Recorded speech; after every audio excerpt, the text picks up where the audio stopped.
Olá pessoal, tudo bem? Iremos conhecer um pouco mais sobre os movimentos da Terra. Na página 13, no alto, você consegue ver uma imagem que mostra o movimento aparente das estrelas no céu. Esse movimento pode ser captado por equipamentos especiais e, olhando a imagem, a gente tem a impressão de que as estrelas estão se movendo, mas na realidade quem está se movendo é o nosso planeta. Virando a página, na página 14, temos no alto dela um esquema que representa o movimento de rotação. O movimento de rotação acontece quando a Terra gira sobre o seu próprio eixo, variando assim qual face está exposta ao Sol e qual face não recebe a incidência de radiação solar. Isso faz com que nós tenhamos aqui os ciclos de dia e noite. A face exposta ao Sol está em dia e a face que não está exposta ao Sol está de noite. Virando a página, na página 15, nós temos o movimento de translação, que é o movimento que o planeta exerce ao redor do Sol. Esse movimento tem uma duração aproximada de 365 dias e 6 horas, e a cada 4 anos, essas 6 horas se unem para formar um dia extra. Esse dia extra é o dia 29 de fevereiro, e ele ocorre nos chamados anos bissextos. Virando a página, na página 16, temos algumas atividades referentes aos assuntos vistos anteriormente. Na página 17, temos um pequeno experimento que ajuda a representar como acontece o movimento de rotação da Terra. Para realizar esse experimento, você vai precisar de alguns materiais bem simples. Um palito de madeira, desses que é utilizado em algodão doce ou em espetinhos, uma bola de isopor, uma lanterna, tinta guache e pincel. Você pode pintar a bola de isopor para representar os continentes e os oceanos do nosso planeta, espete a bola de isopor no espeto e com a lanterna você vai simular o Sol. Vá girando essa bola de isopor e repare o que acontece com a incidência de radiação solar no planeta. Você vai reparar então que conforme o planeta vai girando, diferentes partes vão sendo iluminadas e as outras partes vão ficar no escuro, característica do movimento de rotação. Virando a página, em página 18, o nosso assunto são as estações do ano. As estações do ano, elas estão diretamente ligadas aos movimentos que o planeta realiza. Essas estações ocorrem por conta do movimento de translação da Terra e elas também levam em conta o fato do planeta Terra ele estar inclinado no espaço, inclinado em um ângulo de 23 graus e meio. Conforme o planeta vai girando ao redor do Sol, diferentes áreas do planeta vão sendo expostas à radiação solar. Algumas áreas recebem radiação em maior quantidade, outras áreas recebem radiação em menor quantidade, como é possível perceber na ilustração no alto da página 18. Virando a página na página 19, o texto aponta o seguinte fato. As regiões que ficam localizadas próximo ao ponto central do planeta, a chamada linha do Equador, elas tendem a receber radiação solar de maneira mais uniforme ao longo do ano. Ou seja, as estações elas são muito parecidas entre si porque a incidência de radiação solar é parecida. Já as regiões que ficam mais afastadas da linha do Equador, ficam nos trópicos, por exemplo, elas tendem a ter uma incidência de radiação solar mais variada. Ou seja, recebem maior quantidade de radiação solar no verão, estação mais quente, e recebem uma menor quantidade de radiação solar no inverno, estação mais fria. Isso marca então as estações bem definidas entre si, estações diferentes. Essas estações elas possuem pontos de mudança, datas no ano em que ocorre a troca. Essas mudanças de estação elas ocorrem em datas chamadas de solstícios e equinócios. Os solstícios são regiões do planeta em que em um local o dia vai ter a maior duração ao longo do ano e em outro local o dia vai ter a menor duração do ano. Essas datas tendem a se inverter. Então existem os solstícios de verão e os solstícios de inverno. Isso dependendo do hemisfério.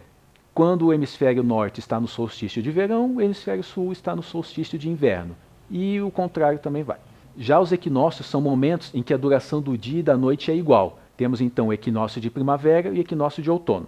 Na página 20, temos dois eventos muito interessantes. O Sol da meia-noite e a noite polar. O Sol da meia-noite é um fenômeno que acontece nos meses de verão e faz com que um dia possa ter 24 horas de radiação solar, ou seja, um dia que dura 24 horas. Já a noite polar é o fenômeno oposto. Ela acontece no inverno e marca um momento em que o dia basicamente não tem radiação solar. O Sol mal se levanta no horizonte e já se põe. No final da página 20, temos uma atividade referente a esse assunto e na página 21, mais algumas atividades para complementar os assuntos estudados até então. Na continuação da página 21, temos o assunto fases da Lua e eclipses. Para quem já prestou atenção na Lua no céu, deve ter reparado que ela apresenta diferentes fases, ou seja, em determinados momentos do mês, ela possui formatos diferentes. Virando a página, na página 21, a gente tem uma ilustração que representa isso bem, a mudança das fases da Lua. Porém, cabe ressaltar um detalhe. A Lua ela não altera o seu formato. Esses formatos diferentes que a Lua aparenta ter no céu dependem apenas da iluminação que a Lua está recebendo da radiação solar, mas a Lua mantém sempre a mesma forma. Agora, conforme essa radiação chega até a Lua, ela vai iluminar diferentes partes da Lua, nos dando a impressão de que a Lua tem um formato diferente, que não é fato.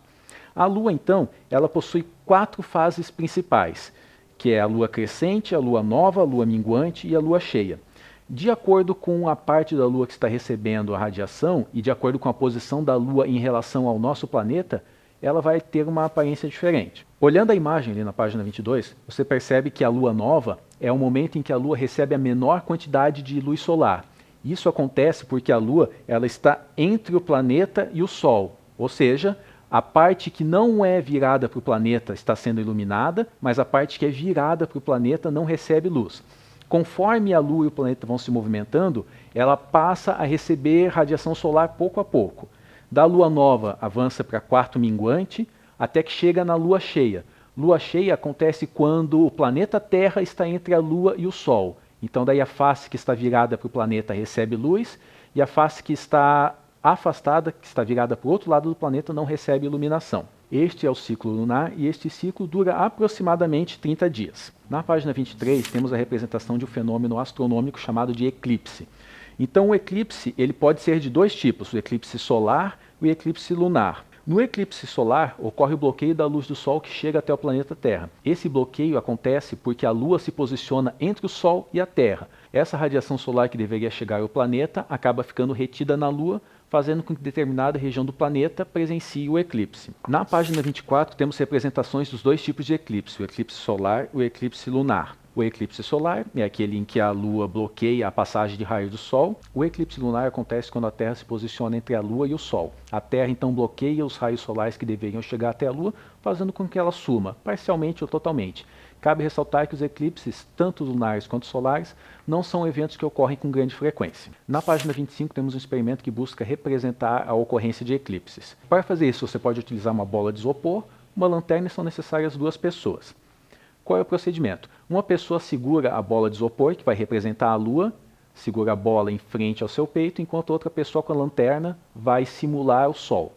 A pessoa que está virada com a lanterna para você, simulando o Sol, vai iluminar a Lua, e essa Lua ela vai projetar no seu peito uma sombra representando a área de eclipse.